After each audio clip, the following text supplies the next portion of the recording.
번째 찬양은 믿음으로 승리해요 찬양입니다. 우리가 세상을 살다 보면 너무나 많은 유혹에 빠지기 쉽다는 것을 느끼는데요. 사탄이 호시탐탐 언제 우리들의 마음을 공격하고 우리들의 믿음을 공격할까 노리고 있을 때가 많이 있는 것 같아요.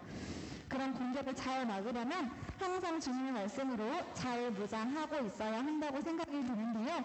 이번 시간은 믿음으로 승리해요 찬양을 부르면서 우리들의 믿음으로 더욱 굳건한 방패를 만들어 볼 수 있었으면 좋겠습니다.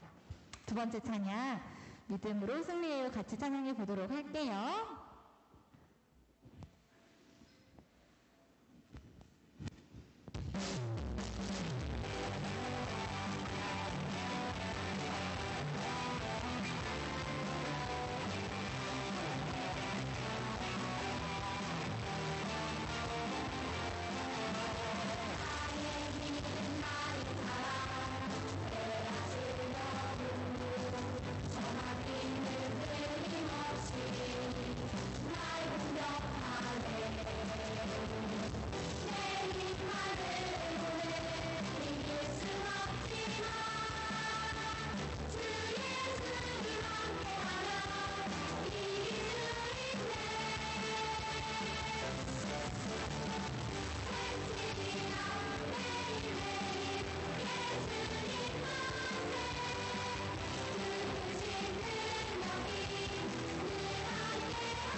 사탄들이 우리를 공격해 올 때마다 매일매일 순간순간 예수님 만세를 외치면서 유혹을 잘 이겨낼 수 있는 그런 친구들이 될 수 있기를 기도하겠습니다. 우리 마지막 찬양인데요. 마지막 찬양은 약할 때 강한 대신에 라는 찬양을 함께 불러보려고 해요. 우리는 사람이다 보니까 참으로 연약해서 마음이 힘들어지고 지치고 또 쓰러지고 무너질 때가 많이 있는 것 같습니다. 힘든 순간이 올 때마다 나를 붙잡고 이렇게 세워주실 하나님을 기억해 보았으면 좋겠어요. 우리 삶의 전부가 되시는 주님을 찬양해 보도록 합시다. 마지막 찬양 약할 때 강한 대신에 같이 찬양하고 이어지는 예배를 준비해 보도록 할게요.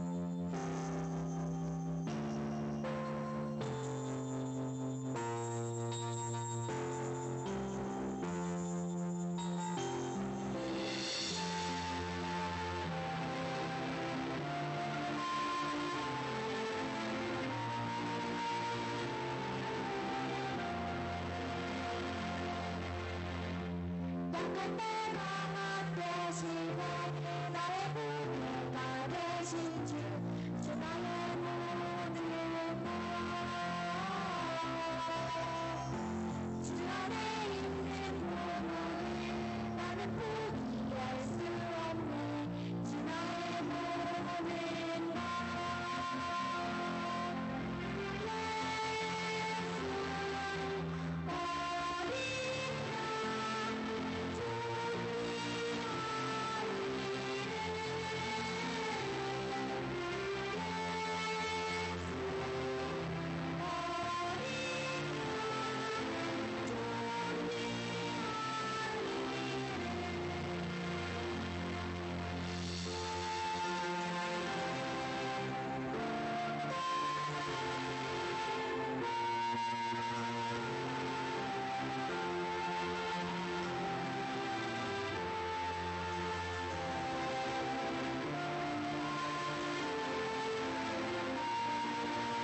감사합니다. 오늘 아침에 선생님이 드렸던 본당 예배 말씀도 이런 내용이었어요. 우리가 지금까지 이렇게 잘 지낼 수 있었던 모든 것이 우리가 잘나고 우리가 잘해서가 아닙니다. 연약한 나를 붙잡아 주시고 쓰러질 땐 다시 일으켜 세워주시는 하나님의 은혜가 있었기 때문이라고 목사님께서 말씀해 주셨는데요. 우리가 잘 먹고 잘 지낼 수 있는 모든 것이 하나님의 은혜임을 깨달으면서 앞으로도 주님께 간구하고 주님만을 의지하는 그런 유초등부 친구들이 될 수 있었으면 좋겠습니다. 우리 이 시간 묵도하심으로 예배를 준비할 텐데요. 주님이 나의 모든 것이라고 고백하면서 기도를 드렸으면 좋겠어요. 차분하게 우리들의 몸과 마음과 생각을 거룩한 예배에 맞도록 전도하고 기도하면서 예배를 준비해 보도록 하겠습니다. 다 같이 묵도하시겠습니다.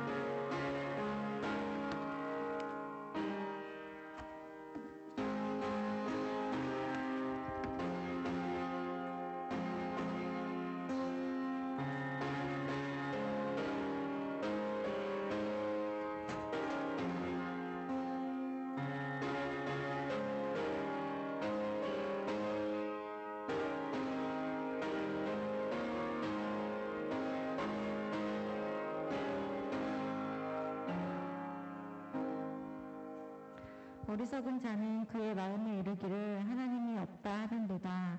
그들은 부패하고 그 행실이 가증하니 선을 행하는 자가 없도다. 여호와께서 하늘에서 인생을 굽어 살피사 지각이 있어 하나님을 찾는 자가 있는가 보려 하신즉 다 치우쳐 함께 더러운 자가 되고 선을 행하는 자가 없으니 하나도 없도다. 하나님은 영이시니 예배하는 자가 영과 진리로 예배할지니라. 아멘. 다 같이 찬송가 261장 함께 찬양 드리시겠습니다. 261장입니다.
다 같이 사도신경으로 우리의 신앙을 고백하겠습니다. 전능하사 천지를 만드신 하나님 아버지를 내가 믿사오며 그 외아들 우리 주 예수 그리스도를 믿사오니 이는 성령으로 잉태하사 동정녀 마리아에게 나시고 본디오 빌라도에게 고난을 받으사 십자가에 못 박혀 죽으시고 장사한 지 사흘 만에 죽은 자 가운데서 다시 살아나시며 하늘에 오르사 전능하신 하나님 우편에 앉아 계시다가 저리로서 산자와 죽은 자를 심판하러 오시리라. 성령을 믿사오며 거룩한 공회와 성도가 서로 교통하는 것과 죄를 사하여 주시는 것과 몸이 다시 사는 것과 영원히 사는 것을 믿사옵나이다. 아멘. 다 같이 찬송가 260장 찬양 드리시겠습니다. 찬양하신 후에 김태현 선생님 나오셔서 예배를 위해서 기도해 주시겠습니다. 찬송가 260장입니다.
네, 우리 두 손 모으고 기도드리겠습니다. 사랑과 은혜가 풍성하신 하나님, 오늘도 우리 친구들을 예배당에 모일 수 있게 도와주셔서 감사합니다. 하지만 아직 코로나로 인해서 함께하지 못하는 친구들이 있습니다. 하루빨리 코로나를 잠재워 주시고 우리 영광교회 친구들과 가족들을 함께 보호해 주셔서 하루빨리 마스크를 벗고 예배당에 모여서 예배드릴 수 있게 도와주세요. 곧 말씀을 듣습니다. 말씀 전하시는 강도사님께 말씀 전하는 은혜를 허락해 주시고 우리 친구들이 말씀을 듣고 하나님이 사랑하는 마음을 키울 수 있도록 믿음의 씨앗을 허락해 주세요. 예수님 이름으로 기도드렸습니다. 아멘.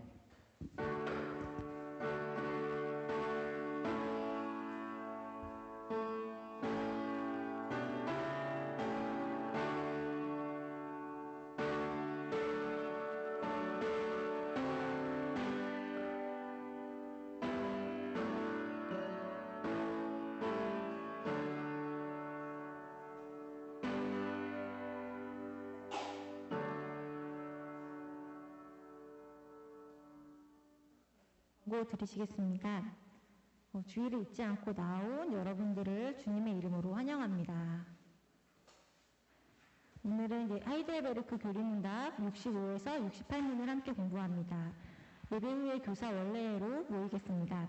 그리고 7월 11일부터 여름성경학교를 계획하고 있는데요. 7월 11일, 18일, 25일 그렇게 3주에 걸쳐서 성경학교를 계획하고 있으니 위에서 함께 기도해 주시기 바랍니다. 자, 오늘 보실 말씀은 창세기 17장 9절에서 11절입니다. 함께 찾아서 읽어보겠습니다. 창세기 17장 9절에서 11절입니다.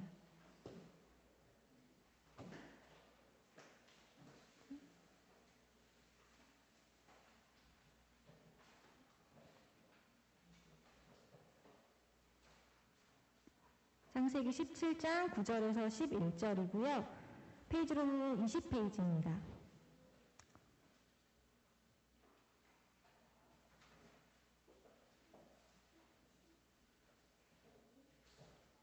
창세기 17장 9절에서 11절 9절에서 11절 창세기 17장 9절에서 11절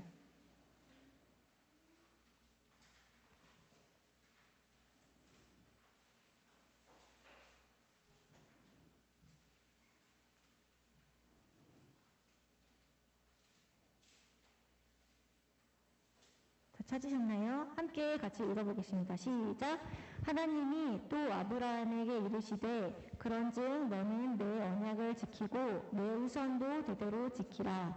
너희 중 남자는 다 할례를 받으라. 이것이 나와 너희 후손 사이에 지킬 내 언약이니라. 너희는 포피를 베어라. 이것이 나와 너희 사이의 언약의 표징이니라. 아멘. 자, 오늘 외울 말씀 함께 읽어보겠습니다. 주보를 펴주시면 외울 말씀이 있습니다. 다 같이 한번 읽어볼게요. 시작!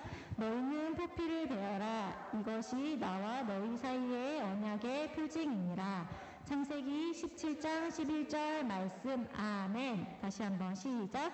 너희는 포피를 베어라. 이것이 나와 너희 사이의 언약의 표징이니라. 창세기 17장 11절 말씀. 아멘.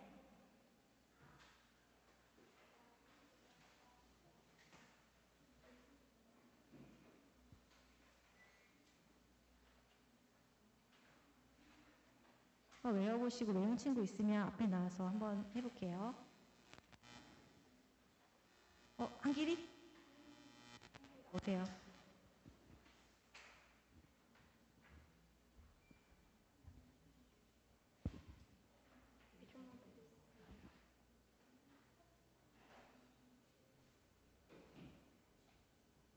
너희는 포피를 베어라. 이것이 너희와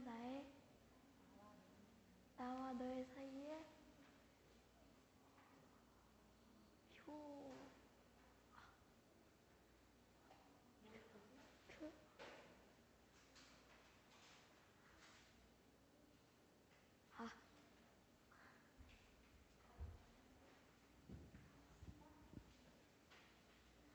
됐나? 한기.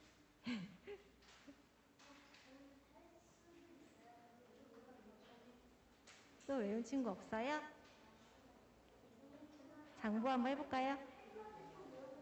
장보. 안 되고?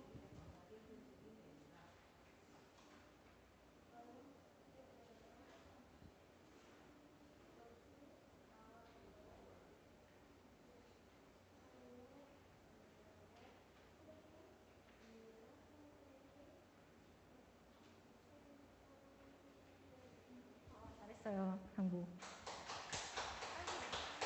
한길이까지 하고 말씀드릴게요.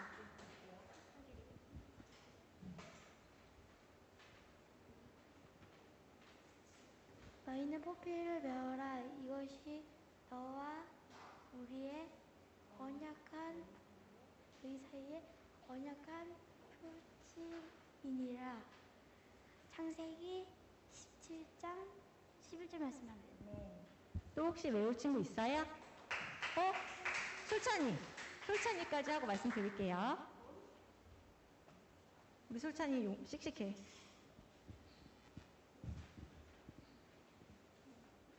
너희는 포피를 배워라. 이것이 나와 너의 사이에 표징 언약의 표징이니라. 창세기 11장 11장 말씀. 아멘. 너무 잘했어요. 강태환님 나오셔서 보이시는 말씀이라는 주제로 말씀 전해주시겠습니다.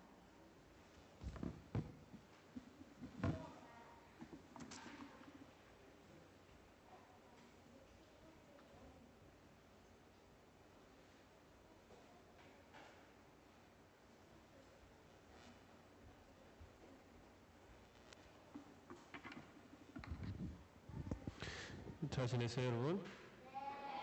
혹시 선생님이나 아이들 중에 춥다 하면은 에어컨을 클 테니까 춥다고?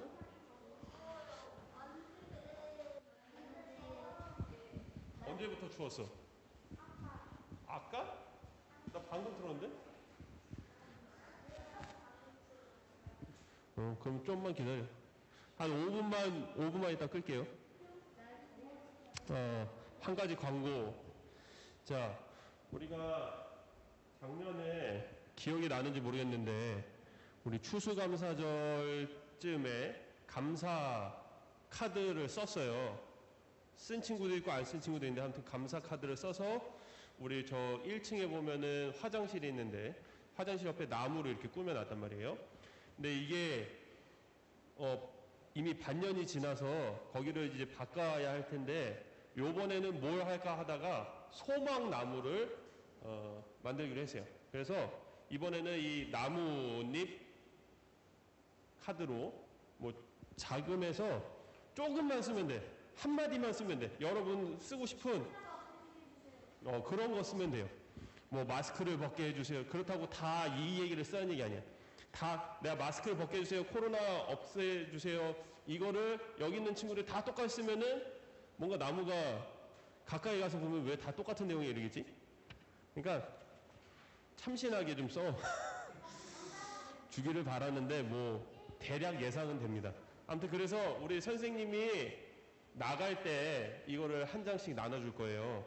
그러면 집에 가서 그냥 딱 한 줄만, 한 줄이든 두 줄이든 쓰고 싶은 말 한마디. 뭘 쓰냐? 소망하는 바를 쓰면 돼요. 뭐 코로나 이전으로 돌아가고 싶다. 뭐 아니면은 목사가 되고 싶다. 뭐 아무거나 써. 소망하는 바를 다 써. 여기다가. 코로나 굳이 안 써도 돼요. 알았죠? 소망이 뭔지 알죠? 바라는 걸 쓰면 되는 거야. 그런 걸 써봐. 그리고 밑에 이름 꼭 써줄게, 강사님이. 자, 아무튼 소망하는 바를 써와서 다음 주에 내주세요. 강사님한테. 알겠죠? 우리 선생님들도 기본 2개는 쓰세요. 아이들은 하나씩 있는데 선생님들은 2개. 난 10개 썼어, 지금. 그러니까 요거 꼭 써서 다음 주까지 제출해 주면 감사하겠습니다. 오늘 써서 줘도 돼요. 자, 오늘 말씀 제목 뭐죠? 보이는 말씀. 그쵸, 보이는 말씀. 말씀 본 적 있어요?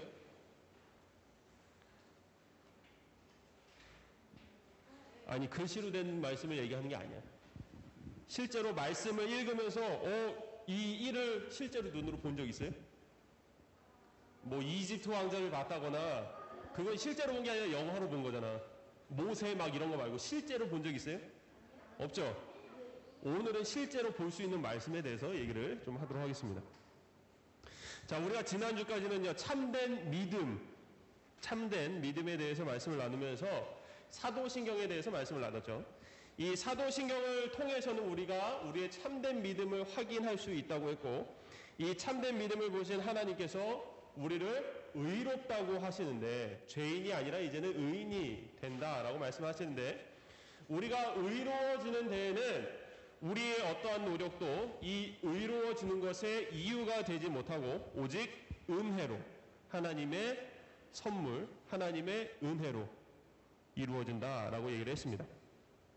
오늘은요, 우리의 참된 믿음이 어디로부터 오고, 그리고 이 믿음을 더욱 단단하게 해주는 것은 무엇이 있는지에 대해서 함께 한 6주 동안 말씀을 나누도록 하겠습니다. 먼저 65번째 질문을 함께 보도록 하죠. 우리 오늘 처음 나온 우리 현욱이도 있고, 그리고 시우리도 지난주부터 나왔으니까, 자, 여기 주보에 보면은 주보 순서 옆에 질문이 있어요. 이게 질문을 강구사님이 말로 하는 것만 들으면 사실 이해가 안 되기 때문에 뭐 눈으로 봐도 이해가 안 될 수도 있는데, 그래도 눈으로 보는 게 조금 더 잘 들어올 거라고 생각하니까 눈으로 함께 보도록 하겠습니다. 65번째 질문이십니다. 우리는 오직 믿음에 의해 그리스도와 그의 모든 유익의 참여자로 만들어지는데 이 믿음은 어디에서 옵니까? 답은요, 성령으로부터인데 성령은 복음의 선포로 우리의 마음속에서 믿음을 일으키시고 성령의 사용으로 믿음을 확증하십니다 라고 얘기를 합니다. 자, 지금 65번째 그 질문의 답에서 보면요, 믿음이 우리에게 어떻게 오는지 그 단계를 우리에게 알려주고 있어요. 우선은 1차적으로 믿음은 누구에게서부터 오느냐? 누구에게서 와요? 답을 좀 봐봐. 방금 읽었는데 그렇죠. 성령님으로부터 온다라고 되어 있습니다. 그리고 성령님으로부터 나와서 우리가 예수님을 구주로 영접하고자 하는 자에게는 이 성령님께서 우리의 마음에 감동을 일으켜서, 아, 예수님이 나의 구원자이시구나, 이런 감동을 일으켜서 바로 믿음을 허락해 주신다라는 거죠. 그런데요, 믿음을 아무에게나 줄까요? 성령님이 아무에게나 주세요? 그럼 누구에게 줘요? 여러분들이 어떻게 해서 믿음을 받았어요?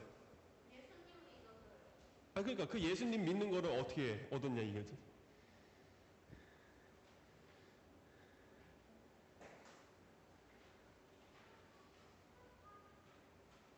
모르겠어?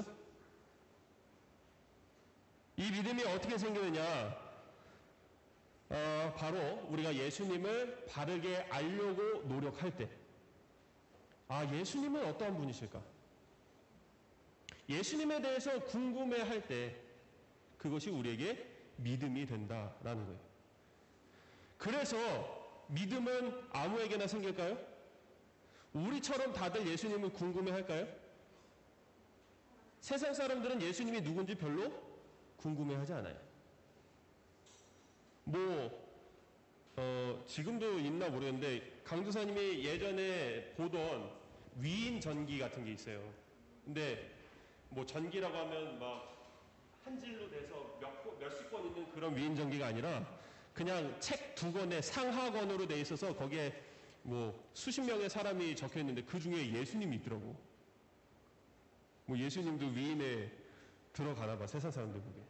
자, 근데 거기에 아주 정말 인터넷 검색하면 나오는 그런 예수님이 써 있었어.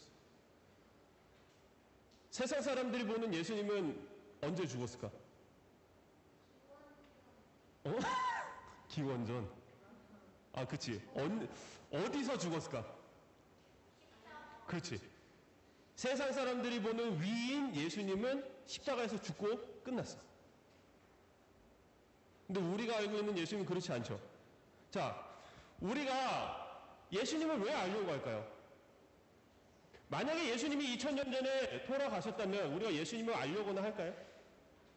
예수님은 지금도 살아계시기 때문에 우리가 계속해서 예수님을 알려고 하는 이유 중에 가장 큰 게 그거죠. 예수님이 지금도 살아계셔서 우리와 함께 하시기 때문에 우리가 예수님을 더욱더 알려고 하는 겁니다.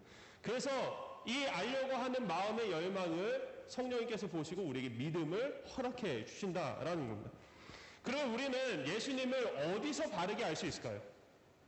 무엇이 우리에게 예수님을 바르게 알려줄까요? 그렇죠. 하나님의 말씀인 성경에서 우리는 예수님을 바르게 알 수 있습니다. 이단들 중에도요, 그러니까 교회가 아닌 교회라고 자기들끼리 부르는 그런 다른 믿음을 가진 이단들도 예수님을 바르게 알 수 있다라고 얘기를 해요. 근데 여기서 조건이 뭐냐면은 너희들은 교회, 너희들은 기독교, 너희들은 예수님을 성경에서만 알 수 있다고 얘기하지? 아니, 우린 다른 데서도 예수님 알 수 있어. 그렇게 얘기를 하는 거예요. 다른 데서 예수님 알 수 있어요? 어디 뭐 여러분 교과서에 예수님에 대해서 나와 있어요? 예수님에 대해서 어디서만 봤어요? 성경책에서만 봤잖아요. 그렇죠? 다른 곳에서는 어떻게 해도 예수님을 알 수가 없어요. 예수님은 자신을 어디에만 드러내냐면 바로 이 성경책에만 자신을 드러내 주셨단 말이에요. 근데 다른 곳에서도 예수님을 알 수 있다 라고 하면 그 예수님은 가짜 예수님일 가능성이 높겠지. 그래서 이단이라고 불리는 거죠.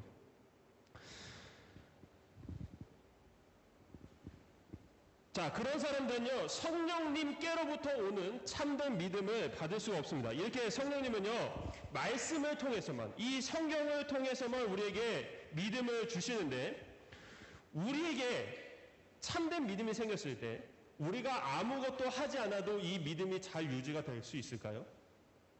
아무것도 하지 않아.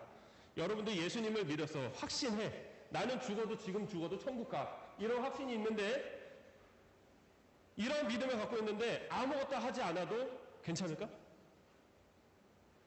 우리가 아무것도 하지 않는다면, 우리에게 믿음이 생겼는데도 불구하고 아무것도 하지 않는다면 이 믿음은 처음에 100으로 시작했다면 점차 줄어들어 갈 거예요. 그래서 성경에 보면은 믿음이 약한 자들아 라는 얘기가 그래서 있는 거죠. 우리가 믿음을 가졌으면요, 이 믿음을 더욱더 강하게 그리고 더욱더 단단히 하기 위해서는 무언가를 우리는 해야만 해요. 그렇다고 이것이 우리가 의로워지는 공로가 되는 것은 아니에요. 다만 우리의 믿음을 붙잡기 위해서 무언가를 해야 된다라는 거죠. 물론 말씀 자체로도, 이 성경 말씀 자체로도 우리의 믿음을 더욱 단단하게 해주지만 이 말씀과 함께 한 가지 더 우리의 믿음을 더욱 단단하게 해주는 것이 있습니다. 그것이 뭐냐면 바로 성례라는 거예요. 자, 성례는 말 그대로요, 거룩한 예식이에요. 교회에서 하고 있는 성례가 뭐가 있을까요? 거룩한 예식. 응? 그렇지. 세례식이 있고 또 뭐가 있죠? 그렇죠. 성찬식이 있습니다. 자, 보이지 않는 말씀을, 우리가 이 성경에 아까 처음 시작할 때 얘기했죠. 말씀은 보이지 않아요. 글자를 얘기하는 것이 아니라 그 말씀을 실제 우리가 눈으로 보지 못했잖아요. 그렇죠? 말씀이 써져 있던 그 실제 상황을 우리가 눈으로 보지 못했는데 유일하게 우리가 말씀 중에서 눈으로 볼 수 있는, 보이는 말씀이 있다면 바로 그것이 성례라는 겁니다. 성례에 대해서 66번째 질문에서 무엇이라고 말하고 있는지 함께 보도록 하겠습니다. 질문이요, 읽겠습니다. 성례는 무엇입니까? 답은요, 성례는 눈에 보이는 거룩한 표와 인으로 하나님은 성례의 사용을 통해 복음의 약속을 우리에게 더 충만하게 선포하고 확증하려는 목적으로 성례를 제정하셨습니다. 복음의 약속은 하나님이 십자가에서 완수된 그리스도의 단번의 희생으로 말미암아 죄의 용서와 영생을 값없이 우리에게 허용하신다는 것입니다. 라고 얘기합니다. 지금 이 답에서 얘기하고 있는 것처럼 성례는 복음의 약속, 즉 구원을 우리에게 더욱 확실하게 하고자 하는 목적을 가지고 있습니다. 앞에서 말했던 것처럼요, 우리의 믿음을 더욱더 단단하게 하기 위한 목적이라는 거죠. 우리가 오늘 함께 본 이 창세기 17장의 말씀은 구약에서 하나님이 정하신 성례에 대해서 말을 해주고 있어요. 그래서 언약의 표징이라고 얘기를 하는데, 이 죄에 대한 회개를 나타내는 제사, 구약의 제사 알죠? 제사 몰라요? 몰라?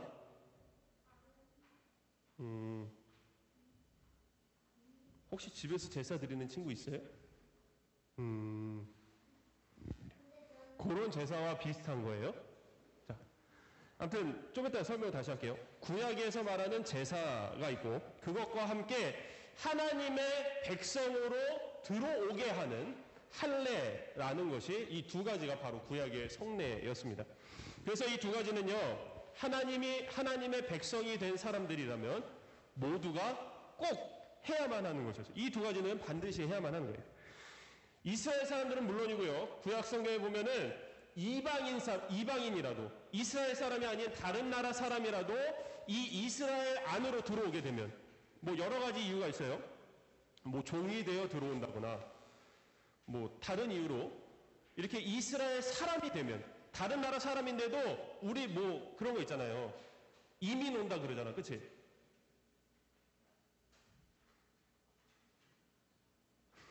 외국 사람인데 우리나라 주민등록증 갖고 있는 사람 봤어요 혹시? 못 봤어요. 그런 사람들이 있어요. 이렇게 다른 나라에서 우리나라에서 살겠다고 우리나라 사람이 되겠다고 이민 와서 우리나라의 국적을 취득하고 한국인이 된 외국인들이 있어. 자, 그런 사람들처럼 이때 당시에도 나 이스라엘 사람들 가운데 살래 라고 들어온 외국 사람들이 있었단 말이에요.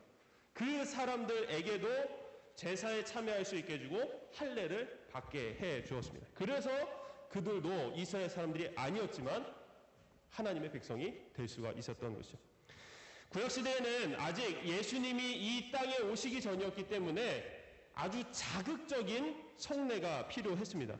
그래서 태어난 지 8일 된 남자아이의 살점을 잘라내는 할례를 행했고 소나 양을 잡아 죽이고 피를 보는 제사를 했던 이유가 바로 그것이죠. 하나님은요, 이런 자극적인 보는 것, 듣는 것의 교육을 통해서 죄인은 자신의 죄값으로 자신이 지은 죄에 대해서 그 죄에 대한 대가로 죽어야만 한다는 사실과 죄인을 대신해서 대속하는 죽음, 즉 소나 양이 내 죄를 대신해서 제사를 드릴 때 소나 양에게 안수를 하는데 그 머리에 이렇게 안수를 하는데 이 안수를 하는 의미는 내 죄가 이 소나 양에게 넘어간다라는 뜻이에요. 이렇게 함으로써 나 대신에 내 죄를 대신해서 이 소나 양이 죽는 그 죽음이 어떤 것인지를 하나님께서 우리에게 보여주고자 하셨던 것이죠. 하지만 이스라엘 백성들은요, 이 제사를 하고 할례를 하는 것을 직접 눈으로 보고도 그리고 그것을 할 때마다 피를 흘리는 것을 눈으로 보고도 하나님께서 원하시는 그 진정한 구원의 자리로 나오지 못했던 것을 보게 됩니다. 이스라엘 사람들은 이렇게 생각했어요. 아, 성례는 그저 하나님께서 하라고 하신 의식 중에 하나이니까 그냥 하나님이 정하신 대로 그 모양만 따라하면 된다라고 생각을 한 거예요. 자, 모양은 따라할 수 있지만 뭐는 따라할 수 없어요. 모양만 따라하면. 뭐가 거짓이에요? 자, 뭐를 예를 들까? 강수사님이 여러분들에 대해서 근황을 잘 모르는데 이 둘은 잘 알아. 교회에서 자주 보니까, 그쵸? 자, 예노가 피아노를 열심히 쳐요, 요즘. 저번에 뭐 쳤지? 되게 재밌는 동요를 치고 있었는데 만약에 예노가 이 연습하는 거를 누군가에게 보이기 위해서 피아노 학원 선생님이 10번 쳐와 그래서 10번을 그냥 치는 거야. 근데 10번 이상은 안 쳐. 그냥 하라는 대로 모양만 하는 거죠. 자, 그러면 어떤 일이 생길까요, 여러분?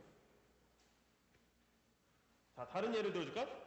예노가 피아노를 치기 위해서 뭐 치고 싶어서 치겠지만 피아노 선생님이 내준 10번만 쳤는데 만약에 강도사님은 피아노 치고 싶어서 예노와 같이 시작했는데 너무 치고 싶어서 10번 치라는 거를 100번 쳤어. 자, 예노는 모양만 따라한 거예요. 하라는 대로 모양만 따라한 거예요. 그러면 어떤 일이 생길까? 나는 100번 쳤어. 예노는 10번 쳤어. 어떤 일이 생길까? 너무 쉬운 답 아니에요, 여러분? 그렇죠. 실력이 차이가 나게 되겠죠. 자, 이거는 좀 다른 예일 수도 있는데, 이스라엘 백성들이 하나님이 제사를 드리고 할례를 행하라는 것을 그냥 모양만 했다는 거예요. 모양만 했다는 거는 마음은 그렇지 않다라는 얘기예요. 자, 이스라엘 백성들에게 하나님이 10가지의 계명을 주셨어요. 10계명 알죠? 자, 10가지의 계명을 주셨는데 이스라엘 백성들은 단 한 번도 이 10가지 계명을 제대로 지켜본 적이 없어요. 근데 이스라엘 백성들은 말로는 뭐라고 해요? 다 지켰습니다라고 얘기를 해요.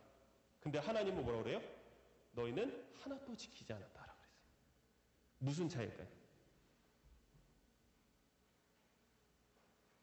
자, 5계명의 부모를 공경하라, 6계명의 살인하지 말라, 7계명의 간음하지 말라, 8계명의 내 이웃의 것을 탐내지 말라, 맞나? 9계명인 것 같은데? 그 다음에 10계명 이웃의 것을 도적질하지 말라, 이런 게 있잖아요. 이스라엘 백성들이 그 계명대로 부모 잘 공경하고 살인하지 않았고 남의 것 빼앗지 않았어요. 근데 마음으로는 저 사람 미워하고 부모님 미워하고 남의 것 저거 갖고 싶은데 라는 마음 먹고 그랬던 거예요. 자, 겉에 보이는 모양으로는 계명을 지켰지만 마음으로는 어때요? 다 어기고 있었던 거예요. 제사와 할례도 마찬가지였어요. 하나님께서 원하시는 것은 제사를 드릴 때 정말 내 죄를 회개하는 마음으로 소나 양에게 안수를 해서 죄를 정말 회개하는 거고, 할례를 할 때는 내가 하나님의 백성이 되었구나 감사하는 마음으로 해야 되는 건데 전혀 그러지 않았다. 그냥 하나님이 양 잡으라 했으니까 귀찮은데 양 잡고, 난지 8일 만에 태어난 아기 할례하려는데 얘가 뭘 알겠어 하면서 살점 자르고, 이러니 제대로 된 성례를 해온 걸까요?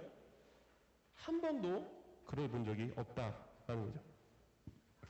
이것을 잘 알고 있었던 모세는요, 그가 죽기 전에 마지막으로 이스라엘 백성들에게 한 설교 중에 이런 얘기를 했어요. 신명기 10장 16절 말씀인데, 그러므로 너희는 마음의 할례를 행하고 다시는 목을 곧게 하지 말라라고 얘기를 했습니다.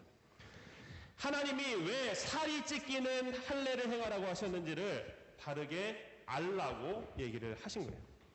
할례는요, 단순히 우리 몸의 가죽을 베는 것이 전부가 아니라 우리의 마음의 가죽을 베면서 다시는 하나님께 죄를 짓지 말아야지 라는 마음을 먹는 것이 진정한 할례다라고 얘기를 하고 있는 겁니다. 하지만 모세 이후에도 여전히 할례는 제대로, 성례는 제대로 지켜지지 않았고요. 예수님께서 이 땅에 오셔서 구약의 제사와 할례를 예수님이 십자가에 직접 죽으심으로 완성을 시키신 겁니다. 그래서 더 이상 필요 없어졌어요. 더 이상 제사와 할례가 필요 없게 된 의식이 됐습니다. 그 대신에 앞으로는 무엇을 하라? 세례와 성찬을 하라라고 정하시게 된 거죠. 신약시대 이후의 성례는요, 그래서 68번째 질문에서 말하고 있는 것처럼 두 가지, 세례와 성찬. 이것은 2000년 전부터 지금까지 그리고 앞으로도 계속 하는 기독교의 유일한 성례 두 가지인 거예요. 자, 세례는요, 물로 우리가 세례를 받잖아요. 목사님이 물로 우리에게 세례를 주잖아요. 그렇죠? 물에 손을 잠깐 담갔다가 이렇게 세례를 주는데, 물이 우리 몸에 닿는 그 촉감, 느낌을 통해서 이 느낌을 온몸으로 느끼면서 나의 죄가 씻김을 받는다라는 그 은혜를 받아야만 하는 것이고, 성찬에서는 빵을 통해서는 예수님의 찢기신 몸을 생각하고 포도주를 통해서는 예수님이 흘리신 피를 생각하면서 우리의 구원의 은혜를 생각해야만 한다라는 것입니다. 이렇게 말씀과 성례는요, 우리의 믿음을 더욱 단단하게 해주고 확실하게 해준다라는 거죠. 뿌옇던, 이렇게 거울에 김설인 것처럼 뿌옇던 우리의 믿음이 딱 닦임으로 선명해지는 것이 바로 말씀과 성례가 하는 일이라는 겁니다. 자, 마지막으로 우리가 67번째 질문을 함께 보도록 할게요.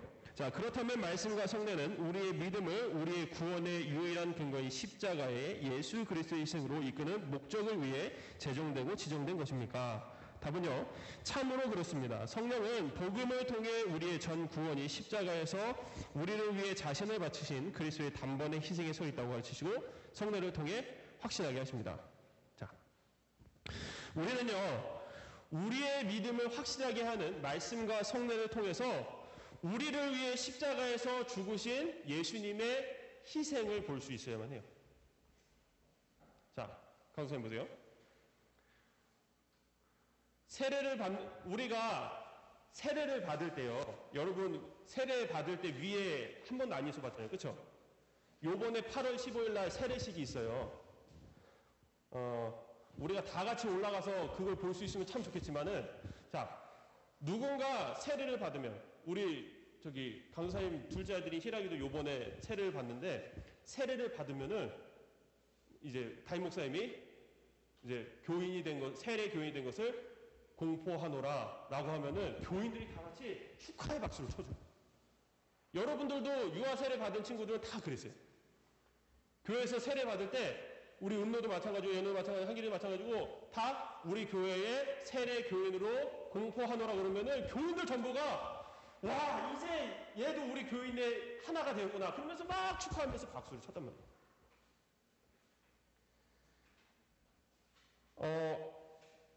그리고 우리가 세례를 받은 사람은, 여러분들이 이제 만 14세가 돼서 입교를 해서 입교 교인이 되면 이제 성찬식에 참여할 수가 있어요.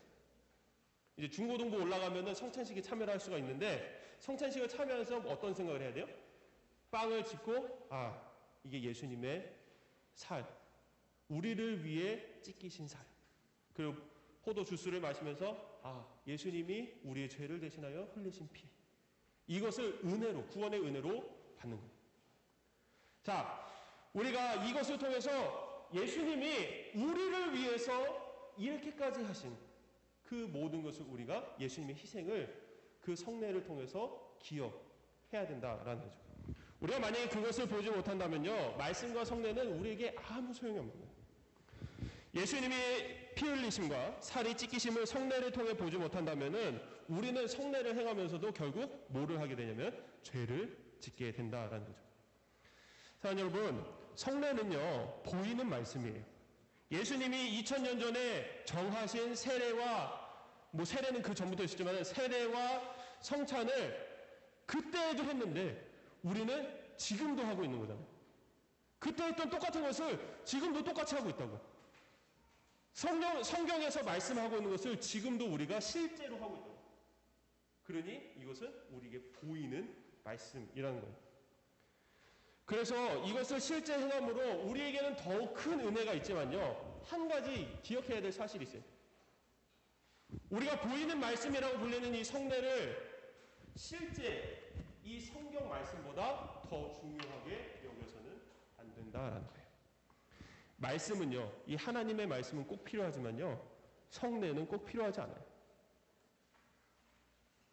만약에 하나님의 말씀이 제대로 우리 가운데 없는데 세례를 받는다? 그 세례는 무의미한 세례예요. 예수님이 우리를 위해서 살이 찢기시고 피를 흘린 것을 알지도 못하면서 성찬에 참여한다? 아무 소용이 없는 거예요. 말씀만이 우리의 믿음을 일으키고 성례는 단지 그 믿음을 단단하게 해주는 역할을 할 뿐입니다. 그런데요, 저 옆에 있는 천주교에서, 천주교 알죠? 거기도 십자가가 달려 있으니까. 자, 천주교에서는 이렇게 얘기를 해요. 우리는 말씀보다 성례가 더 중요하다라고 얘기를 해요.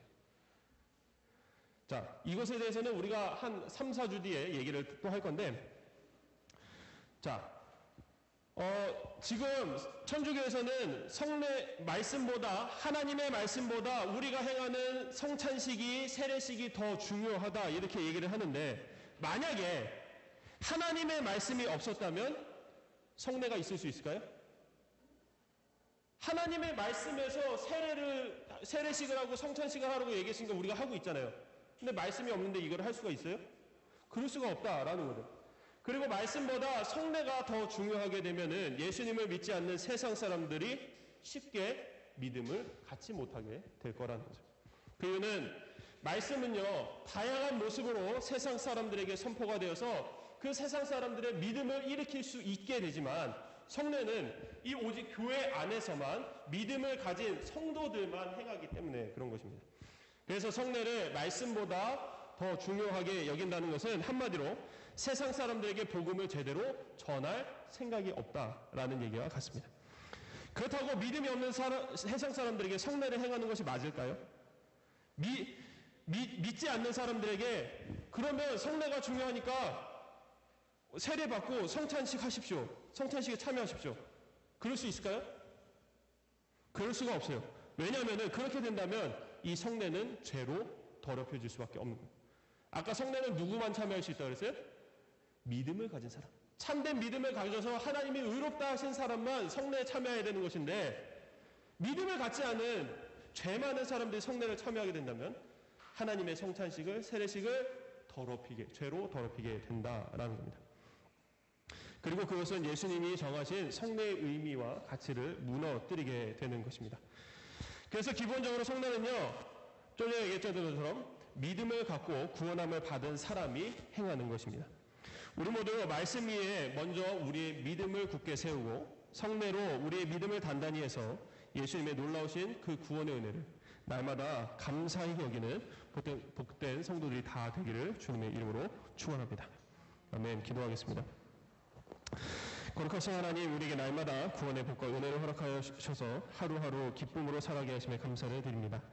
주님의 말씀만으로도 우리의 믿음을 세워가기에 충분한데 하나님께서는 우리를 사랑하심으로 배려하셔서 그 말씀을 눈으로 보게끔 해주셨습니다. 세례를 통하여 우리의 죄가 씻겼다는 것을 은혜로 받게 하시고 성찬을 통하여 우리가 죽어야 하는 자리에 예수님이 대신 계셨다는 사실로 말미암아 구원의 기쁨을 허락하시니 그 감사함은 이루 말할 수가 없습니다. 지금은 아직 우리가 학생들이어서 주님이 정하신 성례에 참여하지 못하지만 성례에 대해 먼저 제대로 알아서 나중에 참여하게 될 때에 기쁨과 감사와 감격으로 참여하는 주님의 자녀들이 다 되게 하여 주옵소서. 감사드리며 사랑이 많으신 예수 그리스도의 이름으로 기도드립니다. 아멘. 우리 찬송가 380장 찬송하면서 준비한 예물 드려보겠습니다.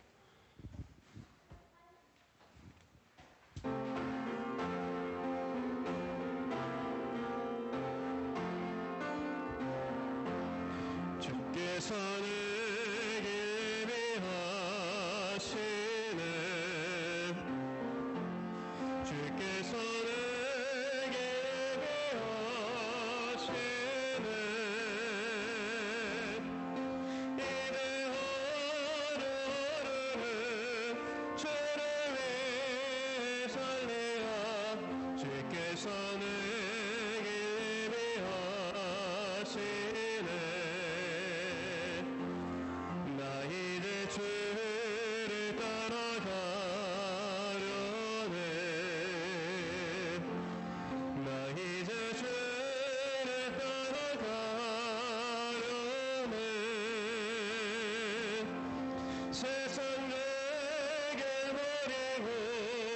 생명길을 찾았네.